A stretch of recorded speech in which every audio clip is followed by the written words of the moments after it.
ओम शांति मंगेश भाई। ओम शांति चेतन भाई जी। आज प्यारे बाप दादा की मुरली बहुत विशेष, जैसे कोई बगीचे में जाता है हाँ।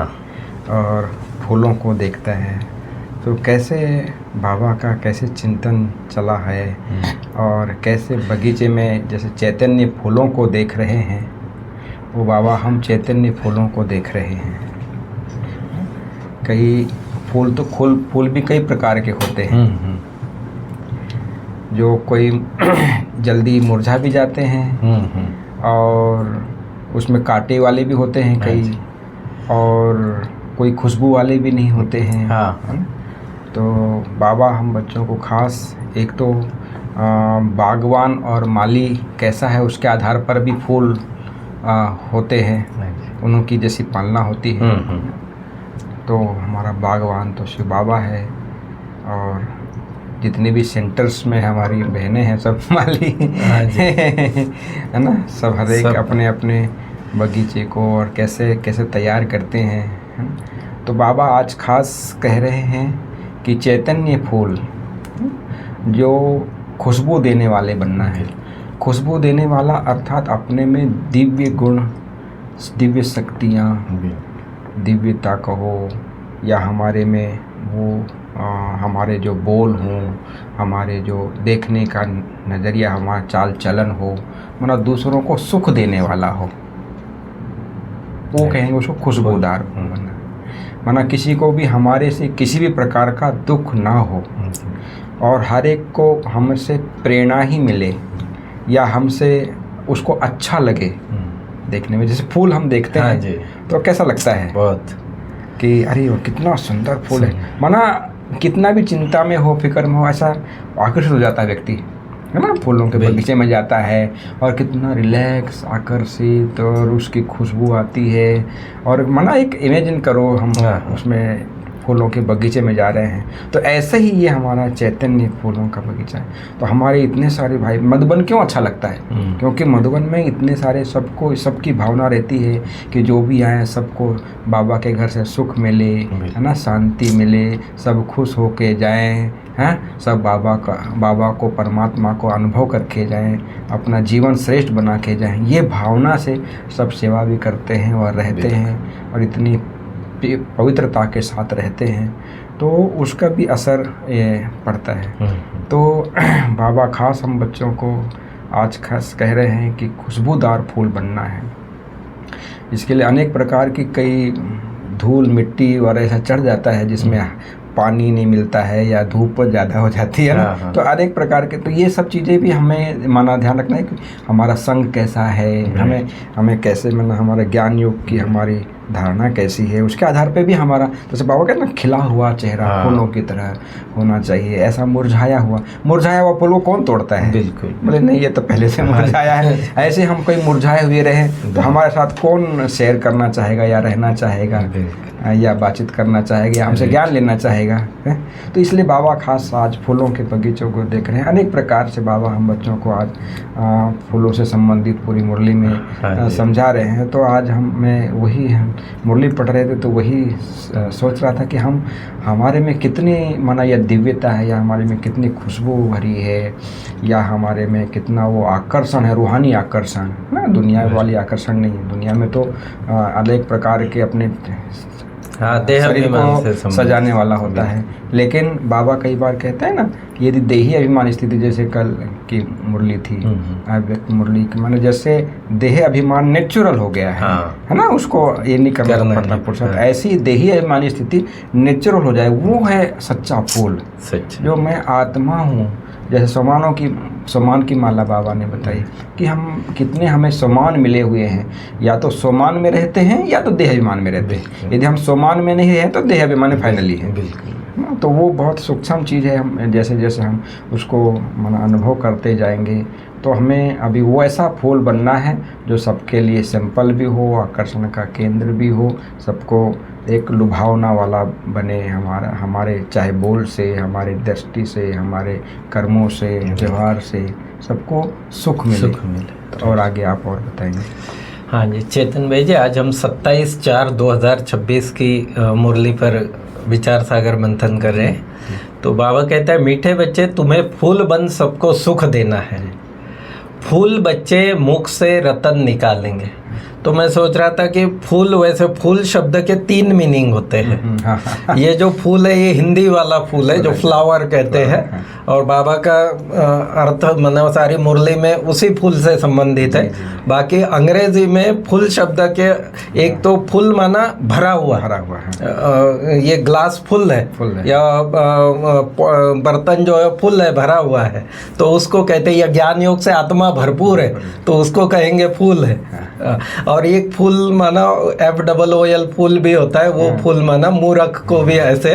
तो बाबा यहाँ कहता है कि तुम्हें फूल बन सबको सुख देना है, जैसे आपने विस्तार से बताया कि सच में।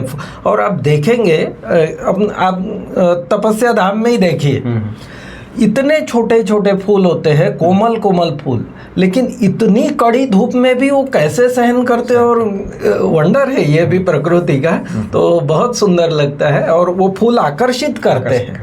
अब फूलों में भी 3 प्रकार होते हैं, खुशबू, रंग और रूप। तो बाबा कहते हैं, इसलिए बाबा हमेशा गुलाब का, कि उसमें खुशबू भी बहुत अच्छी होती है और हाँ जी हाँ जी। तो ये बाबा का तो आध्यात्मिक भाषा में कि जो गुणों से, शक्तियों से भरपूर है, पवित्रता से भरपूर, वो सच्चा फूल है। और फूल बच्चों के मुख से बाबा कहते हैं सदैव रतन निकलेंगे, माना ज्ञान की ही बातें, अच्छी बातें, सुख देने वाली बातें, मधुर बातें। तो फिर प्रश्न है, फूल बनने वाले बच्चों प्रति भगवान की कौन सी शिक्षा है?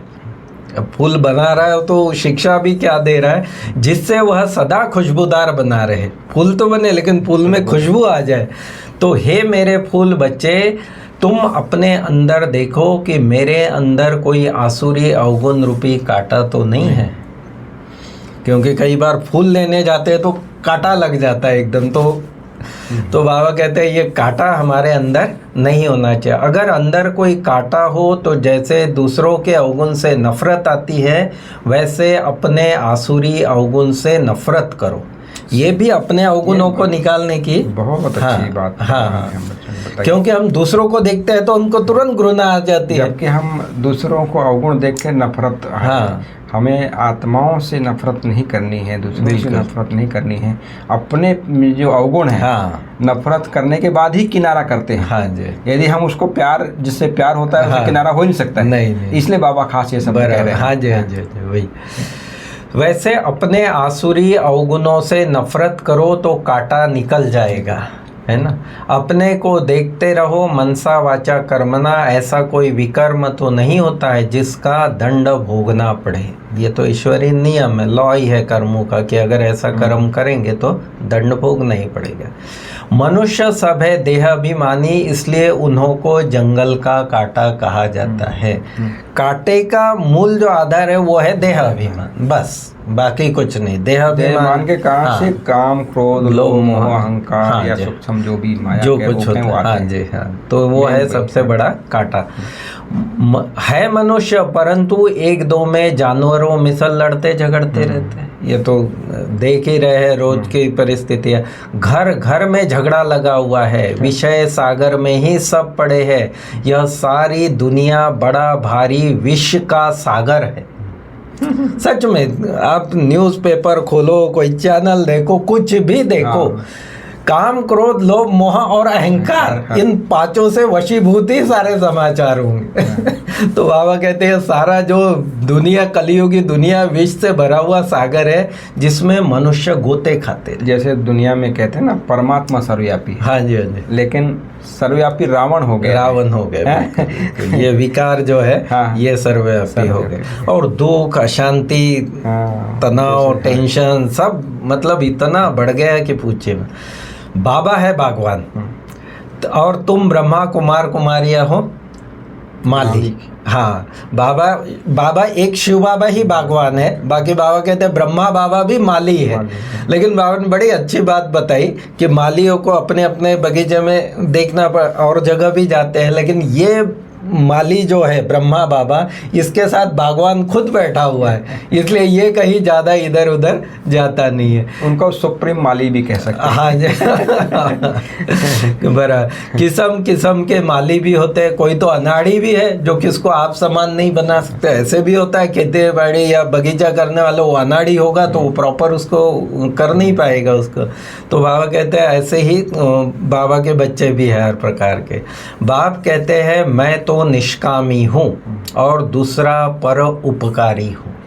बाबा के ये दो मुख्य गुण आज बताए बाबा ने कि मैं एक तो निष्कामी हूँ, कोई कामना नहीं है। मतलब वैसे तो नियम यह है कि कर्म किया तो उसका फल मिलना ही है किसी को भी, चाहे ये इस धरती पर कोई भी व्यक्तित्व हो, वो कितना भी ये कहे कि मैं निष्काम करता हूँ, लेकिन कर्म फिलॉसफी में यही है कि उसने कर्म किया तो उसको फल। लेकिन बाबा इससे परे है, वो निष्कामी है। इसे तो हाँ। और दूसरा परोपकारी है। परोपकार करता हूँ भारतवासियों पर जो हमारी ग्लानि करते हैं। सर्वव्यापी कह के जो बाबा की ग्लानि की, तो बाबा कहते हैं सारे विश्व की आत्माओं पर जैसे बाबा परोपकार करता है। बाप कहते मैं इस समय ही आकर स्वर्ग की स्थापना करता हूँ। ये उपकार वो करता है जो हमको इतनी अच्छी सुख की फूलों की दुनिया में ले चलता है। अभी तुम बच्चे फूल बनते जाओ, ऐसी कोई चलन नहीं चलनी है जो कोई कहे यह तो कांटा है।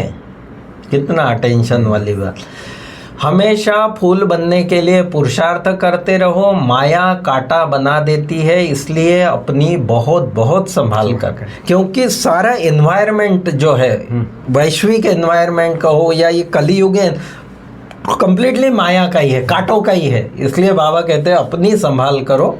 और क्योंकि सब एक दूसरे को देह ही देखते हैं। हाँ जी, हाँ जी। और देह समझ के ही व्यवहार में और इसमें आते हैं। बिल्कुल। आत्मा समझने में, जैसे हम बच्चे भी आत्मा समझने कितना महीन पुरुषार्थ करते हैं, इसके बावजूद भी देह अभिमान आ जाता है। हाँ। वो तो बेचारे हैं ही उसमें, वो देह ही उनके लिए सब कुछ है। बिल्कुल। तो कंपटीशन है कि देह मतलब दुख। हाँ जी। तो इसलिए बाबा कहते हैं हमेशा फूल बनने के लिए पुरुषार्थ करते रहो। बाप कहते हैं मुझे याद करो तो तुम कांटे से फूल बन जाएंगे, मुख से कभी पत्थर नहीं निकालो। ख्याल करना चाहिए अभी हम गुलाब के फूल नहीं बने तो जन्म जन्मांतर आक के फूल ही रहेंगे। अगर अभी पुरुषार्थ करके अपने को संपन्न नहीं बनाया तो फिर मार्जिन नहीं है। हर एक को अपना कल्याण करना है, शिव बाबा पर थोड़ी मेहरबानी करती है। मेहरबानी तो अपने पर करनी है, अब श्रीमत पर चलना है। जो हम करेंगे हम पाएंगे। हम अगर फूल बनने का पुरुषार्थ करेंगे तो हम प्राप्ति करेंगे। बाबा पर थोड़ी कोई हम क्लास में आते हैं, मुरली सुनते हैं, अमृत वेला करते हैं, जो कुछ धारणाएं करते हैं वो अपने लिए ही करते हैं। शिव बाबा पर थोड़ी कोई हम मेहरबानी। कई बोलते हैं हमारे देखो हम इतना करते हैं, हमारे को कोई देखता ही नहीं। ये देखो बाबा कैसे। बाबा कहता है आगे फर्स्ट क्लास फूल बनना है, बड़ी मीठी चलन चाहिए, क्रोधी के साथ भी बड़ा नम्र हो चलना चाहिए। पत्थर से पत्थर टकराएगा, अगर आप एक तरफ रुई होगी तो आवाज़ ही नहीं होगी, या बर्तन से बर्तन टकराता है। हम शांत रहे, बाबा कहते हैं हलचल नहीं होगी, टकराहट नहीं होगी। इस प्रकार बहुत प्यार से बाबा ने समझाया फूलों के ऊपर ही, और फूल बनने की ही सारी शिक्षा रही बाबा की। फिर वरदान है आज की मुरली का, शक्तियों को करामत के बजाय कर्तव्य समझकर प्रयोग करने वाले पूजन व गायन योग्य भव। शक्तियों को करामत के बजाय, हाँ, क्योंकि लौकिक दुनिया में इन्हीं शक्तियों को करामात के रूप में लोग यूज कर, हाँ, रिद्धि सिद्धि वाले जो है ना, तो भाई कोई हवा में कुछ करके दिखा रहा है, कोई आग पे चल, जो सिद्धियों से मना, हाँ, तपस्या से प्राप्त करते हैं उसको करामात के रूप में करते हैं। माना उसका वो क्रेडिट ले लेते हैं फिर। हाँ, तो बाबा कहते हैं याद द्वारा जो शक्तियाँ प्राप्त होती है उन्हें करामत समझकर प्रयोग नहीं करना है, लेकिन कर्तव्य समझकर कार्य में लगाना है। उन मनुष्यों के पास रिद्धि सिद्धि की करामात होती है, लेकिन आपके पास है श्रीमत। श्रीमत से शक्तियाँ जरूर आती है, इसलिए संकल्प से कर्तव्य सिद्ध होते हैं। यही ब्राह्मणों की। और ये जो ईश्वरीय कार्य इतना बड़ा, तो ये क्या है? संकल्पों की सिद्धि है। लेकिन हम ऐसे नहीं कहते कि भाई हमारे संकल्पों से हुआ, नहीं, वो ऑटोमेटिकली श्रीमत पर चलते हैं तो ऑटोमेटिक प्राप्ति होती है। संकल्प से किसको कार्य की प्रेरणा दे सकते हो, यह भी शक्ति है। लेकिन श्रीमत में जब अपनी मनमत मिक्स न हो तब गायन और पूजन योग्य बनेंगे। मुख्य बात यह है कि श्रीमत में मनमत मिक्स न हो। और स्लोगन है, किसी भी प्रकार की हलचल में दिल शिकस्त होने के बजाय बड़े दिल वाले बनो। कोई भी परिस्थिति आ जाए, बड़ी दिल रखो। देने में, दातापन में भी बड़ी दिल, या कुछ ऐसा किसी से हो गया तो समा लेने में भी बड़ी दिल। हाँ, किसी की कमी कमजोरियों को भी बड़ी दिल वाला सहज संभालेगा।